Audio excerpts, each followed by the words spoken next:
Hi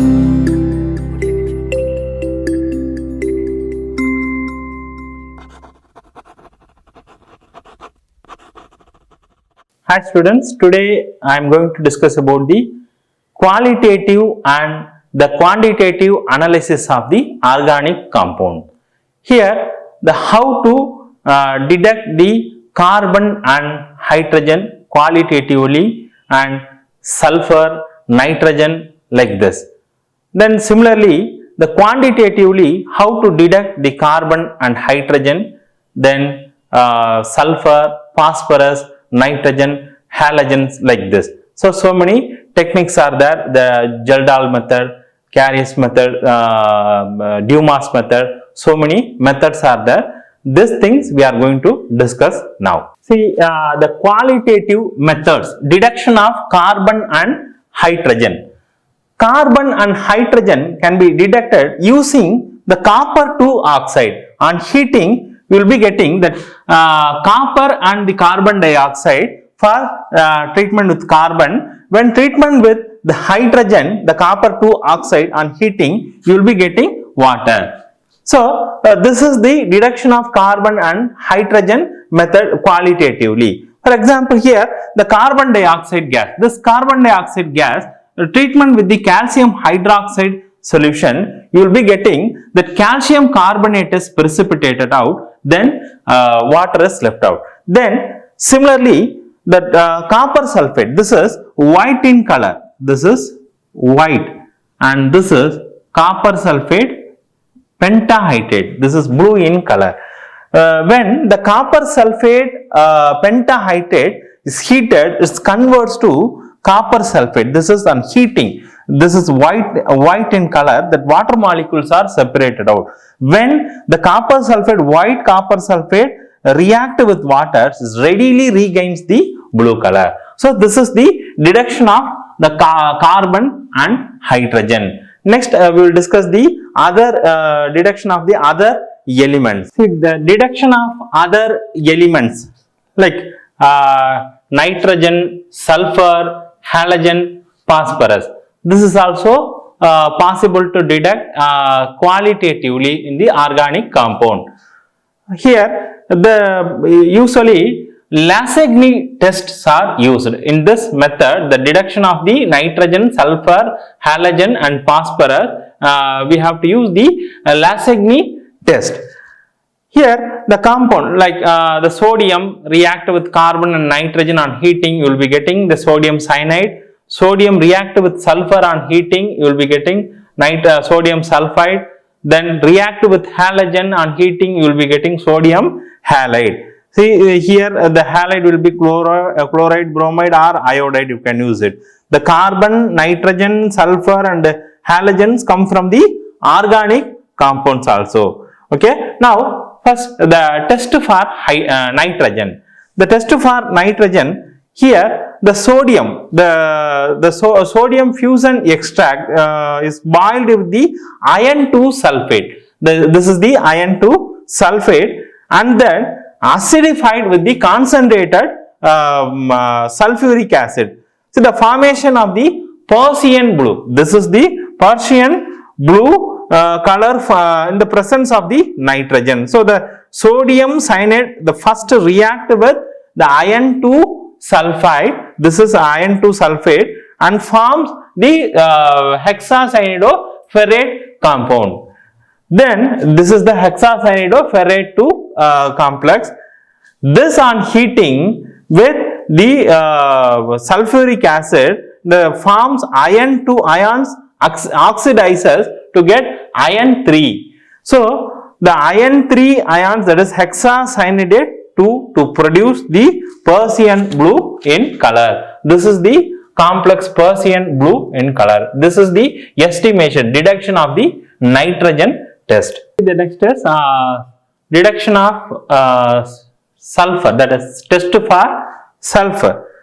Here the sodium fusion extract is acidified with the acetic acid and the lead acetate is added to it. A black precipitate of lead sulfide indicates the presence of the sulfur. Here the black precipitate of the lead sulfide. This indicates presence of sulfur. Then on treatment with sodium fusion extract with the sodium nitroprusside, the appearance of the violet in color, this is the violet in color, further indicates what happened, this sulfurous presence. Then this in the case of suppose nitrogen, in the case of nitrogen, sulfur, the both are present the organic compound, the sodium thiocyanate is used, that is the sodium thiocyanate is formed. It gives blood red color, that blood red in color, that no Persian blue, since there are the no free cyanide ion. So this is the reaction, this gives the blood red color. Then if the sodium fusion is carried out with excess of the sodium, the thiocyanate decomposes to give what, the sulfide. This gives them the their usual test. So this is the method for detecting the sulfur. Next we will see the halogens. Here the test for halogens, the sodium fusion extract acidified with the silver nitrate solution, that is the treatment with the silver nitrate solution, a white precipitate that is obtained, that is their white precipitate is soluble in ammonium hydroxide solution which shows presence of chlorine. So it's yellow precipitate, the sparingly soluble in the ammonium hydroxide shows the presence of bromine, and yellow precipitate, the insoluble in the ammonium hydroxide shows presence of iodine. So this is the general reaction. Here the X represents chlorine, bromine or iodine. Here in the nitrogen or sulfur also present in the compound, the sodium fusion extract is the first boiled with the concentrated nitric acid to decompose the cyanide or sulfide of the sodium during the Lassigny test. So these ions would otherwise interfere with the silver nitrate test for halogen. The next method is, the next detection is test for the phosphorus.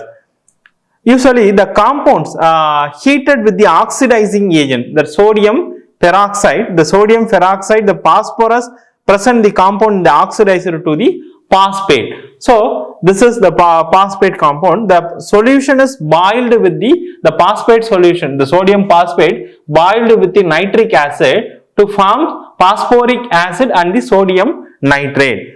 The sodium nitrate, the solution is the yellow color. This is the yellow coloration of the precipitation. Yellow color or the precipitation indicate, that means when treatment with the ammonium molybdate, the phosphoric acid treatment with the ammonium molybdate in the presence of the nitric acid, you will be getting that ammonium phosphomolybdate solution. So this is the test for phosphorus. Next is the quantitative analysis. First we seen the qualitative analysis, now the quantitative analysis. The detection of carbon and the hydrogen.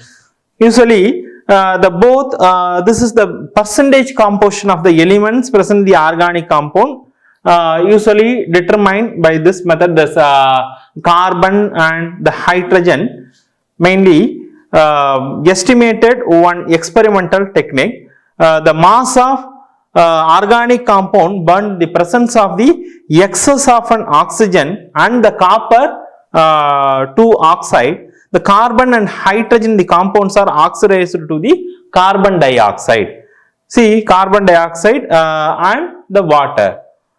Here the mass of the water is produced by, it is determined by passing the mixer through a weighed U-tube, the containing anhydrous calcium chloride. The carbon dioxide is absorbed in another U-tube containing concentrated solution of the potassium hydroxide. You can see the diagram in your textbook. These tubes are connected in the series of increase in the mass of the calcium chloride and the potassium hydroxide gives the amounts of water and the carbon dioxide from which the percentage of the carbon and the hydrogen is calculated. This is the percentage. Now the organic compounds mass is mass of gram, then mass of water and the carbon dioxide. Here the percentage of carbon into the M2, that's mean the M2 is the mass of that compound 1 and the compound 2, that's M2 into 100 divided by the carbon dioxide, molar mass of the carbon dioxide into mass. This similarly percentage of hydrogen H2, so that 2 into M1 into 100 divided by the water molecule, molar mass of water is 18 and the mass. So this is the calculation of percentage calculation of carbon and the hydrogen. The next is the deduction of nitrogen. The next is the deduction of nitrogen quantitatively, the help of Dumas method. There are two methods are there. One is Dumas method, another one is Geldahl method. First we will see the Dumas method, deduction of nitrogen.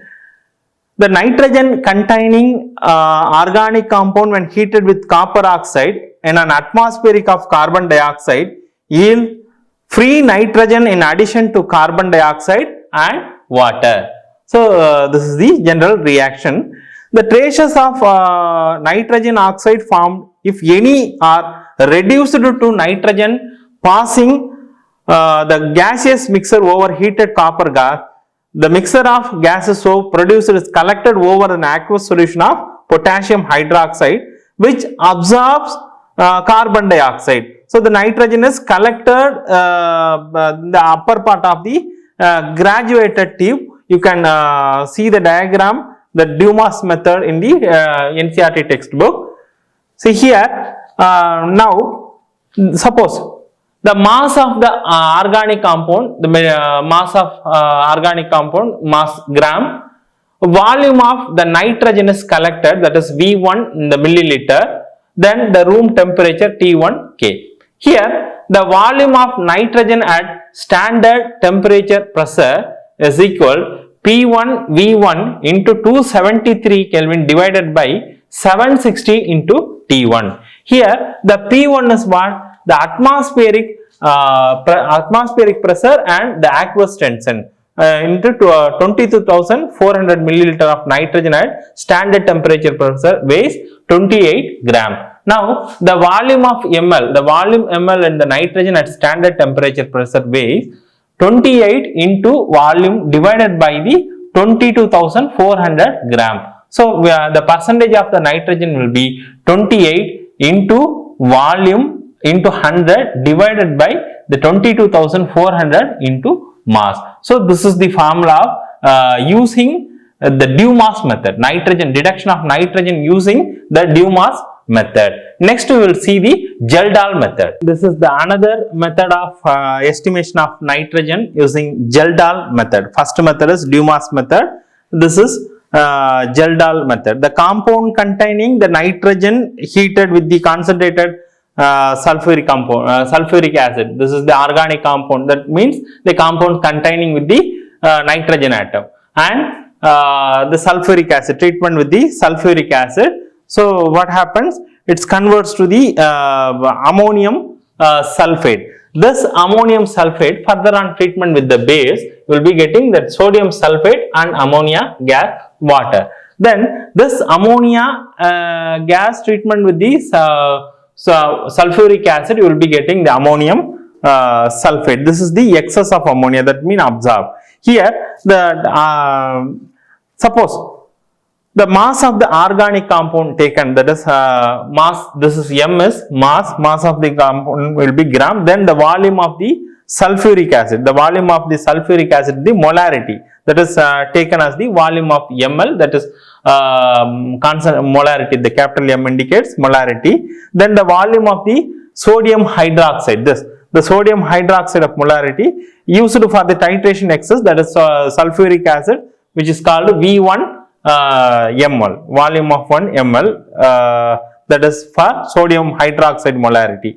Then V1 by 2, this V1 by 2 milliliter of sulfuric acid of molarity volume of sulfuric acid, the molarity in unused V minus V1 by 2. that is the milliliter. Here the V minus V1 by 2 milliliter of sulfuric acid of molarity is equal 2 into V minus V1 of V1 divided by 2 milliliter of the ammonia solution of the molarity. So the 1000 ml of the 1 molar ammonia solution contains 17 gram of the ammonia or 14 gram of the nitrogen. So what happened? 2 into V minus V1 divided by 2 ml of ammonia solution molarity contains this. So percentage of nitrogen will be 14 into m into 2 into V minus V1 divided by 2 divided by 1000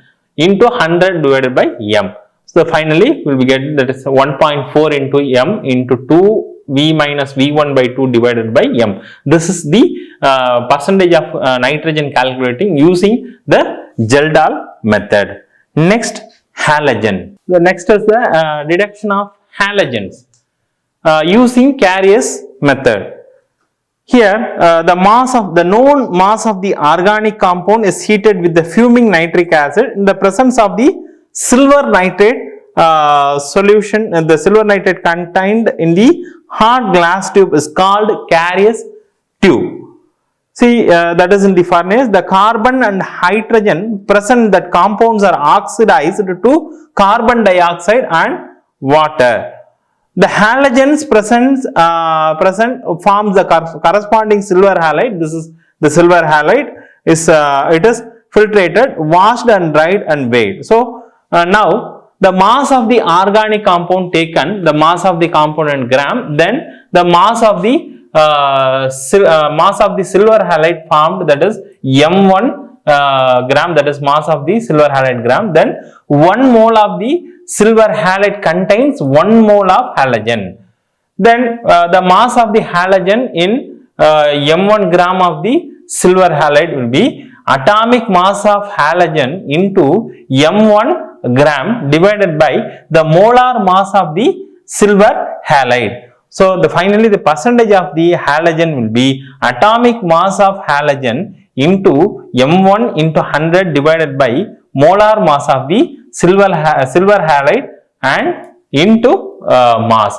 So this is the halogen test for halogen, that is percentage calculation for the halogen using Carrier's method. The next is deduction of sulfur. Here the organic compound, compound is heated in the Carrier's tube with the sodium peroxide or the fuming nitric acid. The sulfur present in the compound is oxidized to sulfuric acid. It is precipitated as the barium sulfate by adding the excess of the barium chloride. There is the barium chloride solution in the water. The precipitator is filtered, washed, dried out and weighed. The percentage of the sulfur can be calculated, the mass of the barium sulfate. Now let us, the mass of the organic compound is equal to mass of the gram. Then the mass of the barium sulfate is formed, that is M1 gram. 1 mole of the barium sulfate is equal to 233 gram of barium sulfate is equal 32 gram of sulfur. Then the M1, that is M1 gram, that means mass of the barium is formed, that is contains 32 into M1 divided by 233 gram of sulfur. So the percentage of sulfur is 32 into M1 into 100 divided by 233 into mass. Using this formula, we can calculate the percentage of sulfur using the Carrier's method. Next is the deduction of phosphorus. The known mass of organic compound is heated with the fuming nitric acid. See, whereupon the phosphorus present in the compound is oxidized to what? Phosphoric acid. So it is precipitated as a ammonium phosphomolybdate. This is the ammonium phosphomolybdate. By adding the ammonia and the ammonium molybdate, or alternatively the phosphoric acid may be precipitated as the MgNH4PO4 like this is the adding the magnesia mixture which ignites the Mg2P2O7. This is adding the magnesia mixture. See, let us mass of the organic compound is taken to is equal to mass of gram, and the mass of the ammonium phosphomolybdate is m1 of the gram, m1 gram. So the molar mass of the ammonium phosphomolybdate is equal 1877 gram. So here the percentage of the phosphorus will be 31 into m1 into 100 divided by 1 molar mass of this ammonium phosphomolybdate into mass. Then if phosphorus is estimated as the mixture of the magnesia, the phosphorus magnesia mixture mean the percentage of phosphorus will be 62 into m1 into 100 divided by 222 into mass. That is the percentage calculation of the phosphorus. Next we will see the oxygen. So this is the next final method, deduction of oxygen. Usually the percentage of oxygen in the organic compound usually find by the difference between the total percentage of the composition and the sum of the percentage of all other elements.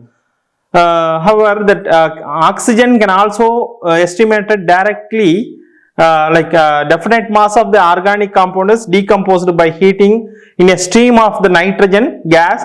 The gas, the mixture of gases product contain oxygen is passed over red hot coke when all the oxygen converted to the carbon monoxide. This mixture is passed through warm iodine pentoxide. This is the iodine pentoxide when the carbon monoxide is oxidized to the carbon dioxide producing iodine. So this is the equation. So the compound on heating gives oxygen, the other gaseous product like this. Then on making that amount of carbon monoxide, the carbon monoxide produced in the equation A and is equal to the amount of the carbon monoxide used in the equation B. So multiplying the equation A into 5 and B is 2. So we find each mole of oxygen is liberated from the compound will be produced 2 moles of the carbon monoxide. So that's mean 88 gram of carbon dioxide is obtained if 32 gram of oxygen is liberated. So let us mass of the organic compound taken mass gram, the mass of carbon dioxide produced in the mass m1 gram. So m1 gram of the carbon dioxide is obtained from 32 into m1 divided by 88 gram of oxygen. So the percentage of oxygen will be 32 into m1 into 100 divided by 88 into mass percentage. So this percentage of oxygen can be derived from the amount of the iodine produced also. Okay. So this is the method for deducting oxygen calculation of the quantitatively. Hi students, today we were seeing the qualitative and the quantitative analysis of the organic compounds. That is the deduction of the carbon, hydrogen, then nitrogen, phosphorus, sulfur, halogen. This is qualitatively we seen. Then the quantitative methods also we were discussed here, that various method like Carriers method, Dumas method, estimation for nitrogen, Dumas, and the Geldahl method also we were seeing. In this video is very helpful to calculate the quantitatively and the qualitatively for the deduction of the organic compounds analysis. Thank you.